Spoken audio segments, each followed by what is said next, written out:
الحمد للہ وکفى والصلاة والسلام على سید الرسل وخاتم الانبیاء والمرسلین وعلى آلہ واصحابہ اجمعین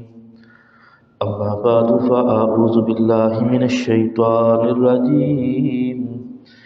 بسم اللہ الرحمن الرحیم وَإِذْ أَخَذَ رَبُّكَ مِنْ بَنِي آدَمَ مِنْ ظُهُورِهِمْ ذُرِّيَّتَهُمْ وَأَشْهَدَهُمْ عَلَىٰ أَنفُسِهِمْ أَلَسْتُ بِرَبِّكُمْ قَالُوا بَلَىٰ شَهِدْنَا أَن تَقُولُوا يَوْمَ الْقِيَامَةِ إِنَّا كُنَّا عَنْ هَٰذَا غَافِلِينَ صدق اللہ العظیم رب اشرح لي صدري ويسر لي امري واحلل عقدة من لساني يفقهوا قولي رب زدني علما رب زدني علما رب زدني علما سبحانك لا علم لنا اللهم لا علم لنا سبحانك لا علم لنا إلا ما علمتنا إنك أنت العليم الحكيم سبحان ربك رب العزة عما يصفون وسلام على المرسلين والحمد لله رب العالمين اللهم صل على محمد وعلى آل محمد كما صليت على إبراهيم وعلى آل إبراهيم إنك حميد مجيد اللهم بارك على محمد وعلى آل محمد كما باركت على إبراهيم وعلى آل إبراهيم إنك حميد مجيد انتہائی واجب الاحترام معزز سامعین گرامی، آپ کے سامنے نامہ پارہ سورۃ الاعراف کی ایک آیت تلاوت کی ہے۔ اللہ رب العزت کی بارگاہ میں دعا، التجا اور درخواست ہے کہ اللہ تعالیٰ مجھ جیسے گناہ گار کو اس آیت کا صحیح مفہوم بیان کرنے کی توفیق عطا فرمائے، اور بیان کے بعد اللہ کریم مجھے آپ کو بلکہ سارے مسلمانوں کو صحیح معنوں میں اسلام کو سمجھ کر اس پر عمل کرنے کی توفیق عطا فرمائے۔ سورۃ الاعراف کی اس آیت کے اندر اللہ سبحانہ و تعالیٰ نے ایک وعدے کا تذکرہ کیا ہے۔ وہ وعدہ کس سے تھا اور کیا وعدہ تھا؟ فرمایا وَإِذْ أَخَذَ رَبُّكَ مِنْ بَنِي آدَمَ، ہم نے بنی آدم یعنی انسان سے وعدہ لیا۔ یا اللہ تم نے وہ وعدہ کب لیا؟ وَإِذْ أَخَذَ رَبُّكَ مِنْ بَنِي آدَمَ مِنْ ظُهُورِهِمْ، کہ ہم نے عالم ارواح کے اندر جہاں پہ انسانیت کی روحیں اکٹھی تھیں، ہم نے ان سے یہ وعدہ لیا۔ یا اللہ وہ کس بات کا وعدہ تھا؟ فرمایا ہم نے یہ وعدہ لیا الستُ بربکم، کہ تمام کی تمام روحوں مجھے جواب تو دو، کیا تو میں تمہارا پروردگار نہیں ہوں؟ کیا میں تمہارا معبود نہیں ہوں؟ تو تمام کی تمام روحوں نے یہی جواب دیا، قالوا بلا شہدنا، یا اللہ ہم گواہی دیتے ہیں کہ تو ہی ہمارا پروردگار ہے، تو ہی ہمارا کارساز ہے، تو ہی ہماری بگڑیاں بنانے والا ہے، تو ہی ہمارا معبود برحق ہے۔ لیکن اس کے ساتھ ساتھ یہ پوچھا گیا کہ یا اللہ آیا تو اب ہم سے کیوں وعدہ لے رہا ہے؟ کیوں ہم سے یہ پوچھ رہا ہے؟ اس وعدے کو لینے کا مقصد کیا ہے؟ فرمایا ان تقولوا یوم القیامت انا کنا عن ھذا غافلین، کہیں تم قیامت کے روز یہ نہ کہہ دو یا اللہ ہمیں تو کچھ پتہ ہی نہیں تھا، تم جرم کرتے رہو اور ہمیں کہو، تم حجت بنا لو کہ یا اللہ ہمیں کسی نے اس کے بارے میں بتایا ہی نہیں ہے۔ تو اللہ کہتے ہیں ابھی سے تمہیں کہہ رہا ہوں، مجھ سے وعدہ کرو، دنیا میں جا کے اپنے رب کو نہیں بولو گے، دنیا میں جا کے اپنے خالق کو نہیں بولو گے، دنیا میں جا کے اپنے معبود برحق کو نہیں بولو گے، دنیا میں جا کے مشکلات میں جب پھنسو گے اپنے مشکل کشا کو نہیں بولو گے، دنیا میں جا کے جب تمہیں اپنی حاجات کو پیش کرنا پڑے گا اپنے حاجت روا کو نہیں بولو گے، تاکہ ہم تم سے یہ وعدہ لے لیں اور اس وعدے کو ہم یاد دہانی کرانے کے لیے ہم نبیوں کو بھی بھیجیں گے، تاکہ تم اپنے رب سے کیے ہوئے وعدے کو کبھی نہ بھولو اور ہر لمحہ ہر حال کے اندر اپنے رب کی ہی پکار کرتے رہو۔ تو باہر فرمایا اللہ تعالیٰ نے نبیوں کا سلسلہ شروع کیا، حضرت آدم علیہ السلام سے اس سلسلے کا آغاز ہوا اور آخر کے اندر ہمارے پیارے آقا احمد مجتبیٰ حضرت محمد مصطفیٰ صلی اللہ علیہ وسلم کی ذات اقدس دنیا میں تشریف لائے، اور تمام کے تمام انبیاء جب بھی دنیا کے اندر وہ مبعوث کیے گئے، ہر نبی نے اپنا تذکرہ بعد میں کیا ہے، پہلے لوگوں کو اللہ کی ذات کا تعارف کرایا ہے، چاہے وہ کلیم اللہ حضرت موسیٰ علیہ السلام ہوں، انہوں نے بھی یہی کہا لا الہ الا اللہ موسیٰ کلیم اللہ، ہاں جی لا الہ الا اللہ اسماعیل ذبیح اللہ، لا الہ الا اللہ عیسیٰ روح اللہ، لا الہ الا اللہ محمد الرسول اللہ، کہ پہلے اپنے رب کو پہچانو جس نے ہمیں نبی بنا کے بھیجا ہے، جس نے ہمیں جس کام کے لیے بھیجا ہے۔ اللہ کے پیغمبر صلی اللہ علیہ وسلم نے معراج کی رات جب سب نبیوں سے ملاقات ہوئی آپ کی واقعہ معراج میں، تو آپ نے نبیوں سے پوچھا اللہ نے تمہیں کس مقصد کے لیے دنیا میں بھیجا تھا؟ تو سب نبیوں نے یہی کہا انما بعثنا بالتوحید، ہم تو اللہ کی وحدانیت لوگوں کو سمجھانے کے لیے بھیجے گئے تھے، تاکہ لوگ شرک جیسے جرم سے اور اتنے بڑے ظلم سے اپنے آپ کو بچائیں۔ یہ جرم بھی ہے اور ظلم بھی ہے، اور اللہ اس کے بارے میں کیا فرما رہا ہے؟ حرم اللہ علیہ الجنت، لوگوں اس جرم کو اپنی زندگی کے اندر شامل مت کرنا، میری ذات و صفات میں کسی کو شریک نہ ٹھہرانا، ممکن ہے میں اپنی رحمت سے بڑے جرم کو معاف کر دوں، یہ میری مشیت ہے، ہاں جی یہ میری اپنی حکمت ہے، بڑے سے بڑے جرم کو میں معاف کر دوں، لیکن جہاں معاملہ شرک کا ہوا ان اللہ لا یغفر ان یشرک بہ، ہاں جی میں یہ شرک جیسا جرم معاف نہیں کروں گا جب تک کہ تم صدق دل سے توبہ کرتے ہوئے شرک جیسے افعال سے اور شرک جیسے معاملات سے باز نہیں آ جاتے۔ فرمایا ممکن ہے اپنی رحمت سے دوسرے گناہ معاف کر دوں، لیکن اس کے لیے میرا دو ٹوک فیصلہ ہے، میں معاف نہیں کروں گا میری ذات و صفات میں کسی کو شریک نہ ٹھہرانا۔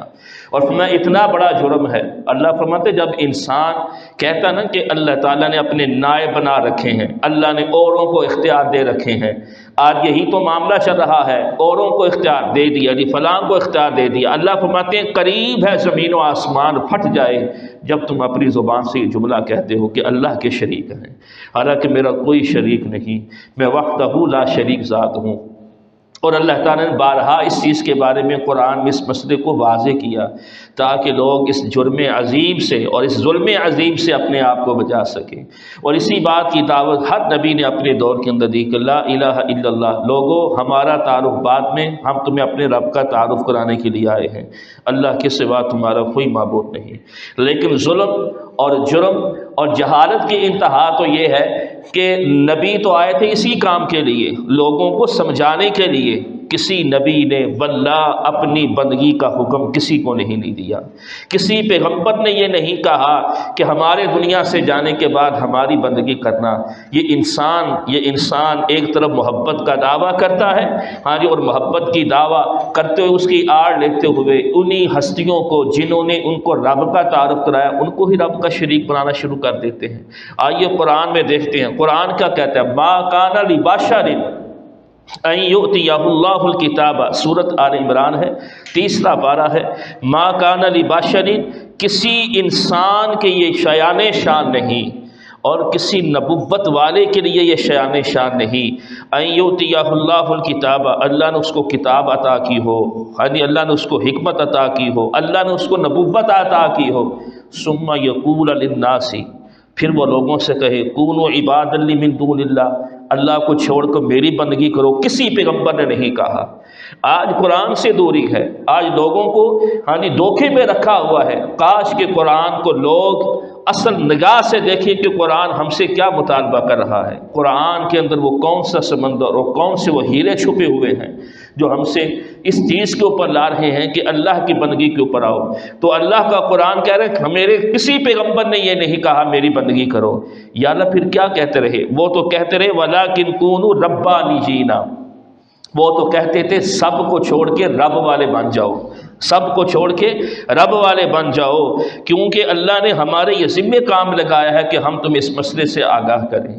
اب دیکھیں نبی اللہ خود گواہی دے رہا ہے، قرآن اس چیز کے بارے میں بات کو نقل کر رہا ہے کہ اللہ اس بات کی گواہی دیتا ہے میرے کسی نبی نے نہیں کہا۔ تو پھر یہ مسئلہ کہاں سے آ گیا؟ کسی نے کہہ دیا کہ عزیر علیہ السلام خدا کے بیٹے ہیں، کسی نے کہا کہ خدا عیسیٰ کی شکل میں اتر آیا ہے، کسی نے حضرت نوح علیہ السلام کے دور کے اندر 5 بتوں کو اپنا معبود بنا کے کہہ دیا کہ یہ ہمارے معبود ہیں۔ وہ بت تھے اور وہ بزرگ تھے، سارے برگزیدہ بندے تھے، چاہے وہ ود ہو، سواع ہو، یغوث ہو، یعوق ہو، نصر ہو، یہ تو لوگوں کو اللہ کی طرف بلا رہے تھے۔ لیکن شیطان نے ایسا پھنسایا، جب یہ دنیا سے رخصت ہوئے تو کہنے لگا ہاں جی وہ کتنے عظیم ہستیاں سی تمہاری آنکھوں سے دور ہوگی، کچھ نہ کچھ ان کے مجسمے بنا کے تو رکھو تاکہ ان کی یاد سے تم غافل نہ رہو۔ اب دیکھیں شیطان نے کیسا حملہ کیا۔ اب جس وقت ایک نسل گزری، آنے والی نسل نے کہا کہ یہ نیک جو لوگ تھے ان کے بت بنائے کیوں تھے؟ بس اسی بات سے لوگ ان کی محبت اور عقیدت کا سہارا لے کے ان کے سامنے سجدہ ریز ہونا شروع ہو گئے، ان کی بندگی کرنا شروع ہو گئے۔ اور اسی طرح دیگر آپ دیکھیں جس وقت قرآن مجید اس مسئلے کو بیان کرتا ہے، ہر ایک نے یہی کہا ہم محبت میں یہ کام کر رہے ہیں، ہم نبیوں کی محبت اور عقیدت میں یہ کام کر رہے ہیں۔ اس لیے اللہ کے پیغمبر نے یہ فرمایا تھا لوگوں میرے ساتھ وہ معاملہ مت کرنا جو یہود و نصارہ نے اپنے نبیوں کے ساتھ کیا تھا۔ وہ بھی یہی کہتے تھے ہم محبت اور عقیدت کے اندر یہ کام کر رہے ہیں، فرمایا میرے ساتھ وہ معاملہ مت کرنا، میری قبر کو سجدہ گاہ مت بنانا، میرے ساتھ مجھے رب کا شریک مت بنانا۔